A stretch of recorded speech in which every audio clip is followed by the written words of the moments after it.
बिस्मिल्लाहिर्रहमानिर्रहीम। अस्सलाम वालेकुम viewers, welcome to you my channel. Viewer, आज मैं बहुत ही मज़े की रेसिपी लेके आई हूँ। मैं बकरे का गोश्त और आलू बनाने लगी हूँ। जिसके लिए मुझे जो चीज़ें चाहिए वो मैंने ये प्याज लिए हैं। तकरीबन मैंने बड़े साइज़ का एक प्याज ले लिया, एक बड़े साइज़ का टमाटर ले लिया, 2 हरी मिर्चें, 2 से 3 अदद हरी मिर्चें और लहसुन का पेस्ट मैंने लिया है तकरीबन 1.5 टीस्पून, और अदरक का पेस्ट मैंने लिया है 1.5 टीस्पून। तो व्यूअर, तकरीबन गोश्त हमारा जो है वो बकरे का गोश्त है, तो ये तकरीबन मैंने लिया है 1.25 किलो है। तो इसमें हम जो आलू डालेंगे वो मैंने तकरीबन आधा किलो के लगभग जो है वो मैंने ले लिए हैं। तो इसमें जो मसाले जात जाएंगे, तेज़ पत्ता जाएगा तकरीबन 2 अदद जाएंगे, दालचीनी जो है वो 2 अदद जाएंगी, बागवान के फूल जो है वो तकरीबन 3 अदद, 2 अदद जो है वो मोटी इलायची ब्लैक वाली, और इसमें जाएगा ये खुश्क धनिया जो है ये 1.5 टीस्पून, 1 टीस्पून रेड मिर्चों का पाउडर, और मसाला पाउडर है सालन मसाला पाउडर, ये वाला जाएगा तकरीबन 1.5 टीस्पून, और 1/2 टीस्पून जो है वो हल्दी पाउडर है। नमक हम बाद में ऐड करेंगे। और ये जायफल है, इससे इसका जायका जो है वो देगी गोश्त की तरह आता है। जैसे देगे बनाई जाती है तो उसमें ये जायफल जो है ये डाला जाता है, इसका जायका बहुत मज़े का बनता है।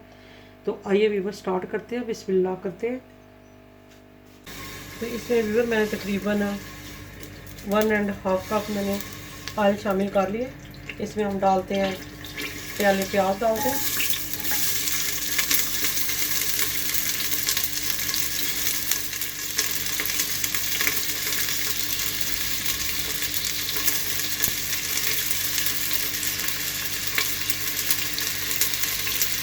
तो हम डार्क ब्राउन में करेंगे।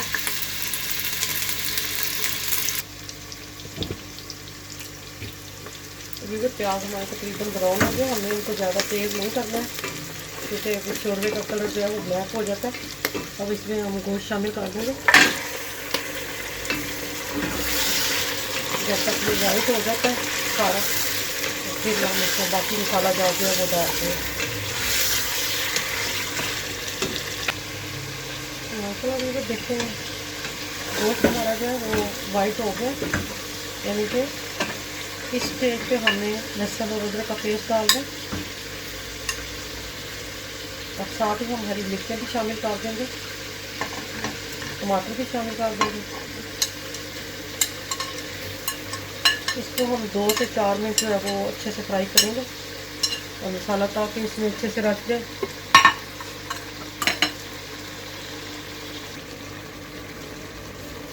तो लीवर अब इसमें हम ये मसाले सारे जो है ये ऐड कर देंगे।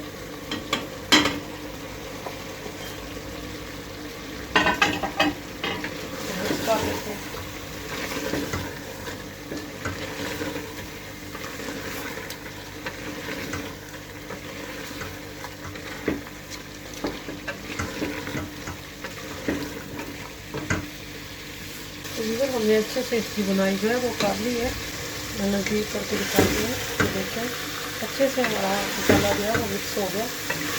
अब हम इसमें पानी शामिल करते हैं और प्रेशर कुकर को 5 मिनट के लिए बंद कर देते हैं ताकि हमारा गोश्त अच्छे से जो है वो गल जाए।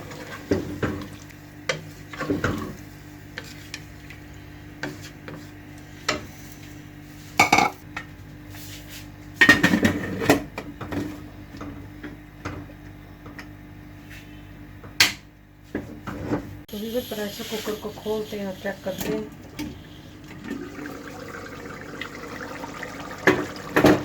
माशाल्लाह भी देखिए थोड़ा सा पानी रह गया, तो गोश्त को हम चेक कर लेते हैं गोश्त हमारा गला है या नहीं गला है।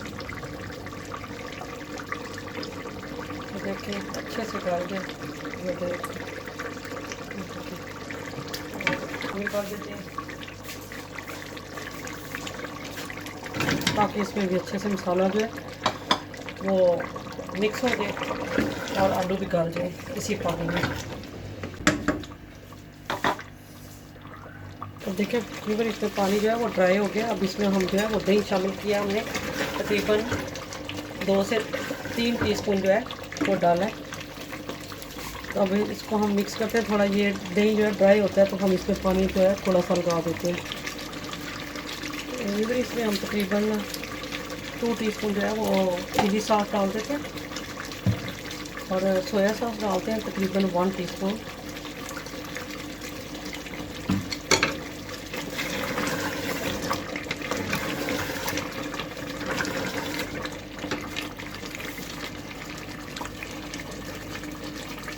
तकरीबन माशाल्लाह अच्छे से हमारा सारा मसाला वगैरह जो है वो सारा मिक्स हो गया। अब हम इसमें पानी शामिल कर देते हैं शोरबे के लिए। तकरीबन मैंने 1.5 गिलास डाला है पानी का। तकरीबन फ्लेम को हमने ऑफ कर दिए।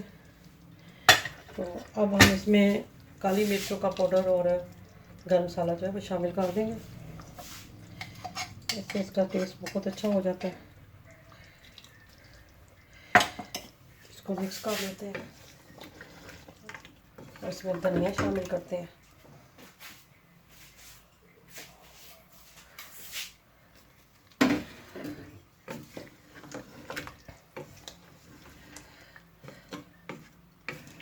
तकरीबन माशाल्लाह हमारा गोश्त और आलू जो है वो तैयार हो गया। हमने देगी गोश्त कौरमे की तरह बनाया है, बहुत ही मज़ेदार बना है शोरबे वाला। और आप भी ट्राई करें और अगर आपको पसंद आए तो इसको लाइक करें, शेयर करें और बेल आइकन का बटन ज़रूर प्रेस करें ताकि आपको हमारा आने वाली नई रेसिपी का नोटिफिकेशन मिलता रहे। तो थोड़ा सा इसको गार्निश कर दिया हमने अदरक वगैरह डाल के, धनिया, हरी मिर्चें। तो अगर आपको ये रेसिपी कैसी लगी है, उम्मीद करती हूँ कि पसंद आई होगी। अगर आप मेरे चैनल पर नए हैं तो मेरे चैनल को सब्सक्राइब करें, लाइक करें, अपने दोस्तों के साथ शेयर करें और कमेंट्स करके ज़रूर अपने फीडबैक का जो है वो नोटिस दिया करें ताकि हमें पता चले कि आपको रेसिपी पसंद आई है या नहीं। दुआओं में याद रखें। इंशाल्लाह नेक्स्ट रेसिपी के साथ आऊँगी। तब तक के लिए ढेरों दुआओं के साथ अल्लाह हाफिज़।